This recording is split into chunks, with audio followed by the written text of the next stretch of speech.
بسم اللہ الرحمن الرحیم۔ آج ہم بات کریں گے اس فقیر کی ایک دعا ہے اور ایک مراد ہے۔ اللہ رب العزت جل جلالہ کی بارگاہ کے اندر وہ دعا اور مراد ہی آج میں بیان کروں گا۔ بہت سارے لوگوں نے بھی یہ پوچھا تھا کہ سائیں آپ کی کوئی قلبی خواہش ہو تو بتائیں، دلی کوئی دعا تمنا ہے تو وہ آپ بتائیں کہ اس کے لیے ہم بھی آپ کے لیے کوئی دعا کریں، کوشش کریں۔ تو اس سائیں فقیر محبوب پیر کی قلبی دعا اور مراد، اسی موضوع پر آج بات ہوگی۔ یاد رکھیں، نبی کریم میرے اور آپ کے آقا مولا خاتم الانبیاء ختم الرسول حضرت جناب محمد الرسول اللہ صلی اللہ علیہ وآلہ وسلم کی سب سے بڑی جو خواہش تھی نا، حضور کے دل کے اندر بھی ایک دعا تھی اور ایک مراد تھی۔ دعا تو یہ تھی اللہ کے نبی کی کہ ساری دنیا جو ہے وہ رسول خدا صلی اللہ علیہ وسلم پر ایمان لائے، خدا کی توحید کو مانے اور رسالت کا پرچار ہو، پوری دنیا توحید اور رسالت پر قائم ہو جائے اور یہ بتوں کی پوجا چھوڑ دی جائے اور ایک خدا کی عبادت ہو، اور اطیع اللہ و اطیع الرسول، ان دو اللہ اور اس کے رسول صلی اللہ علیہ وسلم کے حکموں پر اتباع پر عمل ہونا چاہیے۔ یہ دو یعنی ہدایت کا راستہ جو اللہ اور اس کے رسول صلی اللہ علیہ وسلم کا راستہ ہے، اور رسول کا راستہ حقیقت میں اللہ کا راستہ ہے جی۔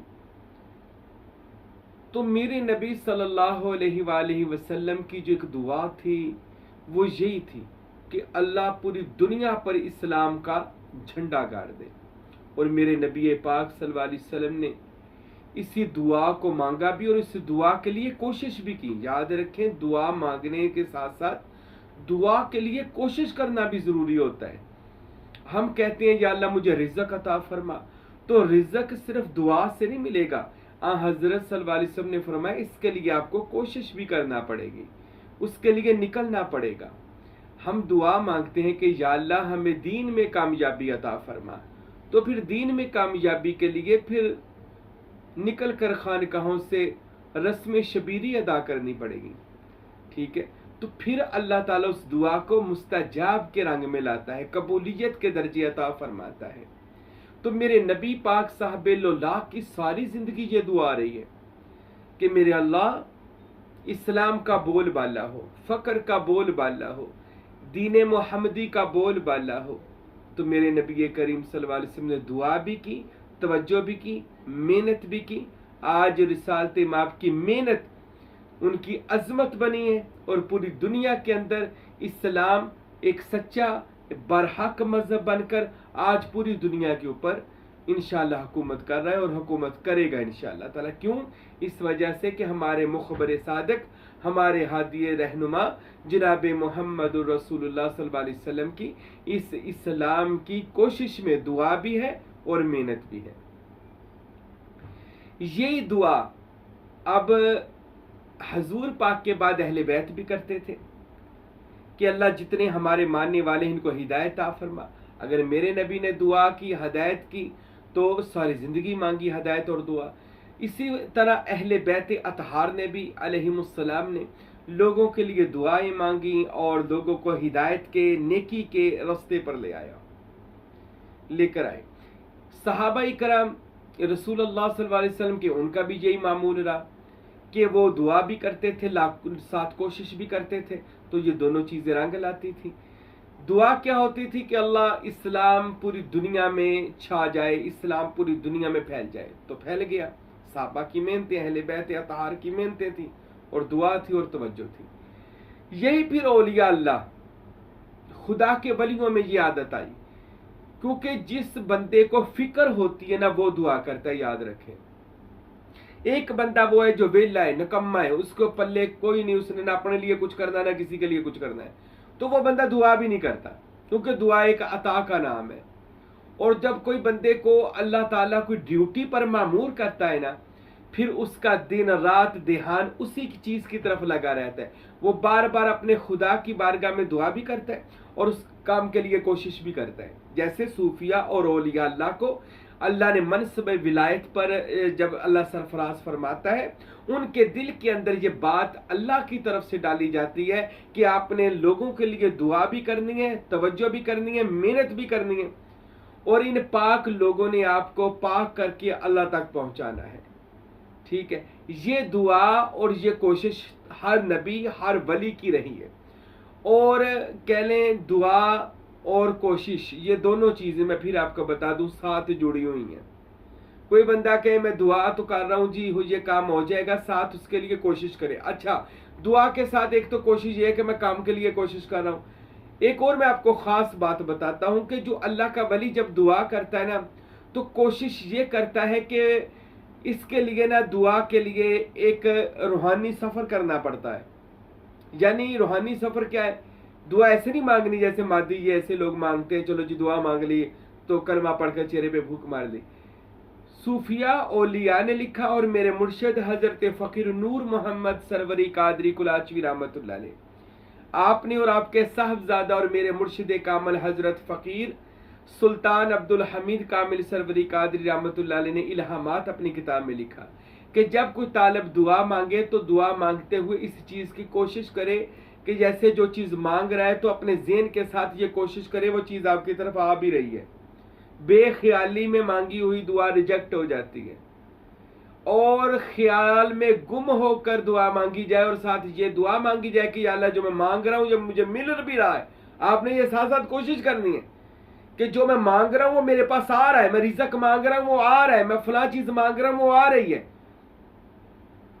میں جو شہرت مانگ رہا ہوں، پیسہ مانگ رہا ہوں، میں اللہ تعالیٰ سے جو مانگ رہا ہوں، تو یہ ساتھ ذہن کی اپنے خیالات کی کوشش کو ساتھ ساتھ رکھنا ہے، ذہن کو ادھر ادھر نہیں رکھنا، نہیں تو دعا قبول نہیں ہوتی۔ یہ دعا کا ایک خاص راز ہے۔ جب دعا مانگنی ہے تو بالکل اللہ تعالیٰ کی طرف یکسو ہو کر، اس کے حبیب کا صدقہ ڈال کر، اور دعا یہ مانگنی ہے کہ یا اللہ جو مجھے عطا فرما، پھر ذہن میں یہ سوچنا ہے کہ وہ چیز مجھے مل رہی ہے، مل چکی ہے، ملتی رہے گی، مل رہی ہے، مل چکی ہے، اور یہ چیز مجھے ملتی رہے گی۔ یہ آپ نے جو بھی اللہ سے دعا مانگنی ہے، تو دعا مانگنا نبی کریم صلی اللہ علیہ وسلم اور انبیاء اور اہل بیت صحابہ اولیاء اللہ جن کو کوئی فکر تھی دین کی، لوگوں کی بھلائی کی، لوگوں کی فلاح و بہبود کی، لوگوں کے راہ راست پر لانے کی، لوگوں کو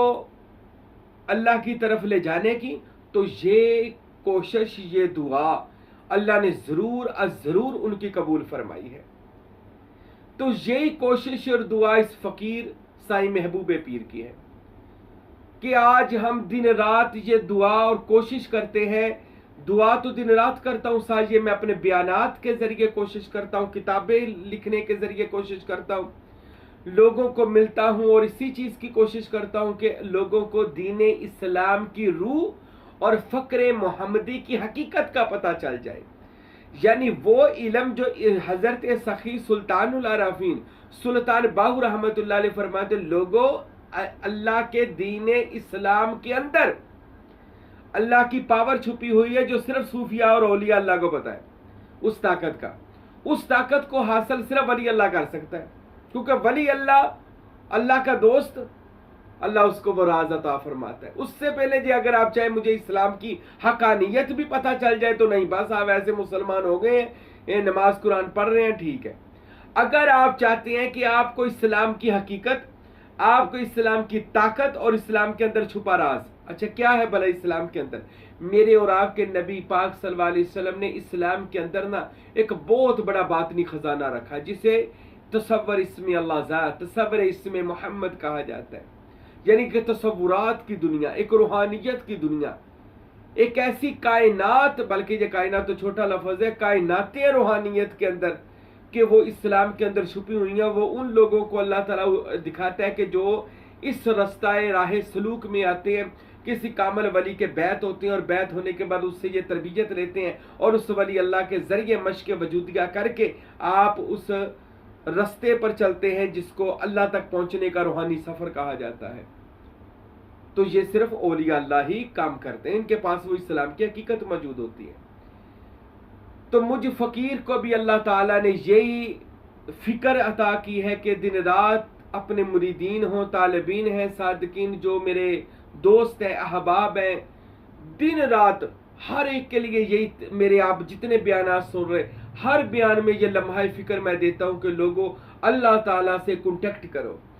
اللہ کے رسول کی مجلس میں حاضری دو، کسی کامل ولی اللہ کے کامل ولی اللہ، یہ میں بار بار جملہ کہتا ہوں، بعض کو ہوتے ہیں جی دے پیران دیاں گلاں کردے رہندے نے، میں پیروں کی بات کرتا ہوں تو وہ کامل اولیاء کی بات کرتا ہوں جو بندے خدا تک لے جانا جانتے ہیں، کیونکہ وہ خود خدا تک پہنچ چکے ہوتے ہیں، ان کے پاس خدا کے راز ان کے سینہ میں ہوتے ہیں اولیاء اللہ کے۔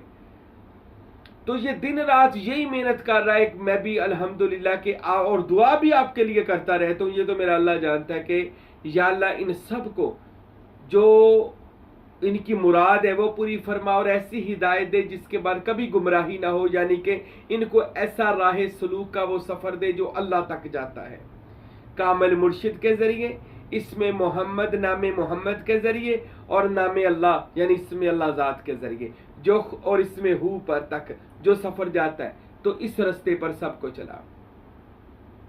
اس کے بعد ایک مراد ہے، خواہش ہوتی ہے ہر میرے نبی پاک محمد مصطفیٰ صلی اللہ علیہ وسلم کی خواہش تھی کیا کہ مدینہ میں مسجد رسول بنے، مسجد نبوی بنے، جہاں پر ہزاروں لوگ لاکھوں لوگ آئیں اور آ کر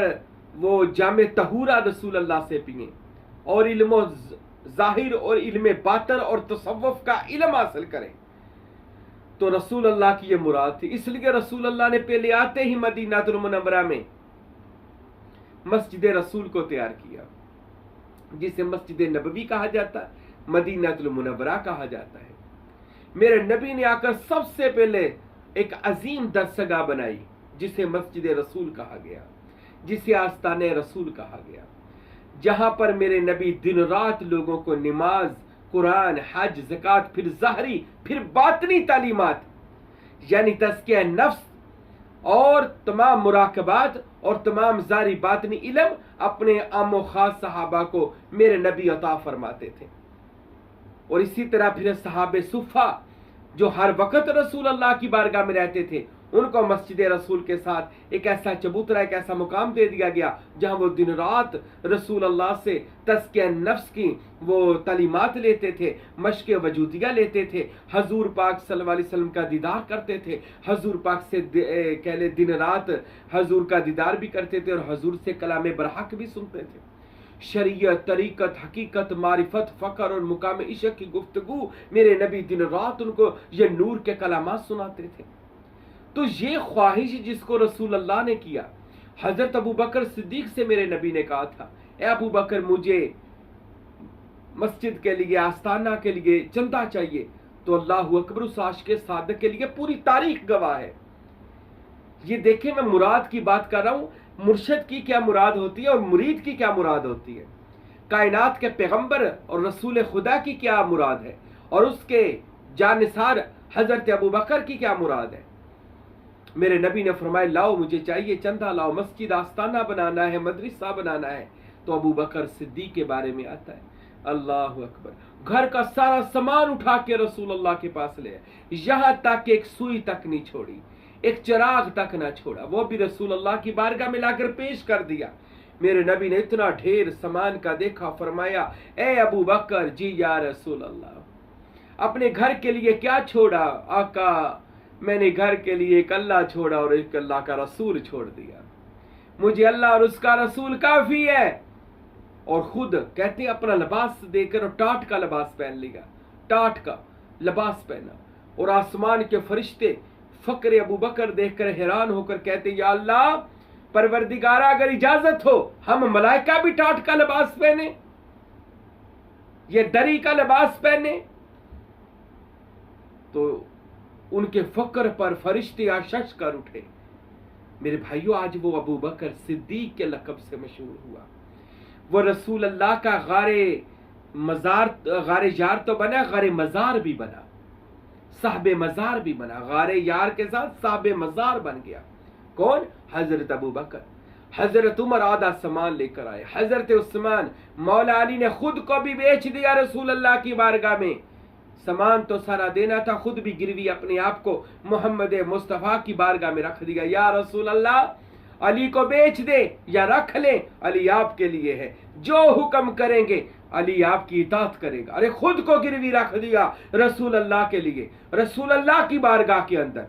تو میرے نبی کیا چاہتے تھے؟ صحابہ سے وہ سب کچھ لے کر کیا کرنا چاہتے تھے؟ میرے نبی صرف خدا کا، اللہ کا اور مسجد رسول، آستانہ رسول اور خدا کا گھر بنانا چاہتے تھے. اللہ اکبر. آج مدینہ المنورہ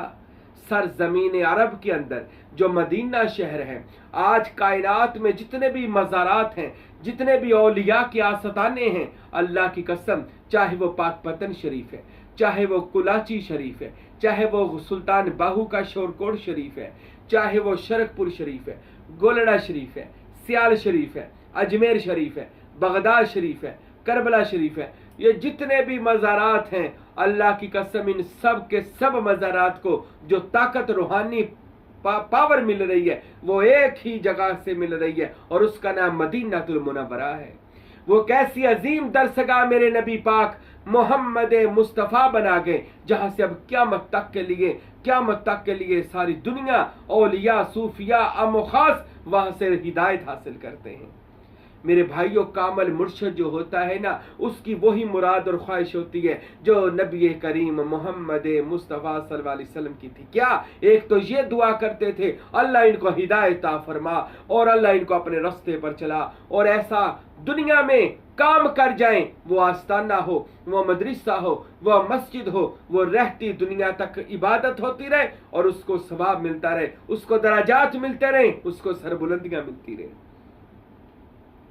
میرے بھائیوں، اس فقیر کی بھی ایک دعا ہے اللہ کی بارگاہ میں. ہم نے بھی دعا مانگی ہے کہ یا اللہ جو بھی سلسلہ میں آئے ان کو ہدایت یافتہ رکھنا، کبھی گمراہ نہ کرنا. اور سروری قادری طریقے کا فیض حضرت رسول پاک، حضرت پنجتن پاک، حضرت غوث پاک، حضرت سلطان باہو، حضرت فقیر نور محمد سروری قادری اور حضرت پیر و مرشد فقیر عبدالحمید سروری قادری کلاچوی رحمۃ اللہ، ان پاک ہستیوں کو جو سلسلہ ہے اور سلسلہ سروری قادری ہے، اور اس سائیں محبوب پیر کی جو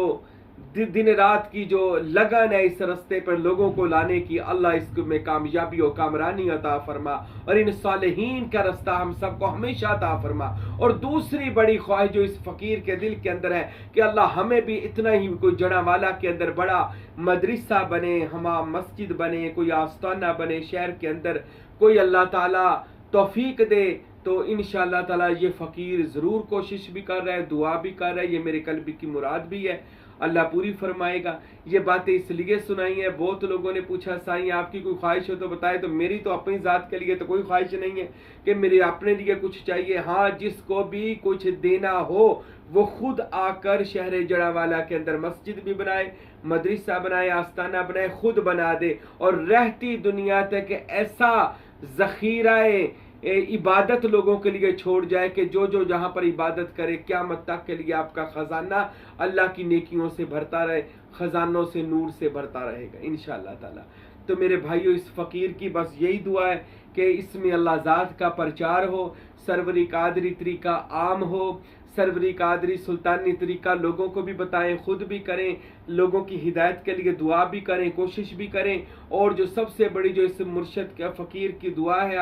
اللہ تعالیٰ کے بارگاہ میری مراد بھی یہ ہے، میری خواہش بھی یہ ہے کہ انشاءاللہ تعالیٰ اپنی زندگی کے اندر ایک عظیم و شان آستانہ سلطان باہو رحمۃ اللہ علیہ شہر جڑاوالا کے اندر اللہ ہمیں توفیق دے بنائیں. اللہ آپ کو بھی توفیق عطا فرمائے اور اللہ ہمیں بھی توفیق عطا فرمائے. وما علینا الا البلاغ المبین.